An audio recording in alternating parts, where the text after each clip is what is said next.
Kom ons haal 1 Korintiërs 13 aan. En jy hoor nou hier, die liefde raak nie verbitterd nie. Reken nie kwaad nie toe nie. Jy is so kwaad vir jou man of jou vrou oor iets, maar dit gaan vir 3 weke. Hoekom? Gaan jy nou nooit weer vriendelik raak nie? Is dit 'n resep dat jy 2 weke moet kwaad wees en stil bly in die huis en dan is jy nou eers vir jou alright? Dis sommer kinderagtigheid, hoor. Kyk gou jou man na in die sitkamer in die stoel. Vang hom so in die oog, knip vir hom 'n oog. Ja, en laat jou, of man knip vir haar 'n oog. Stop ons. Waaroor wil ons so te kere gaan? Kom ons wees lief vir mekaar. Maar ek sluit net af met daai skrif wat sê, en nou bly geloof.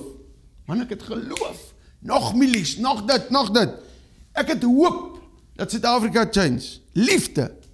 Maar hierdie drie. Maar die grootste hiervan is die liefde. Die grootste is nie dat ek werke kan verskuif met geloof en met hoop en alles nie, is die liefde. Vir iemand te sê, God gee om vir jou. Jy gaan ver kom in die lewe.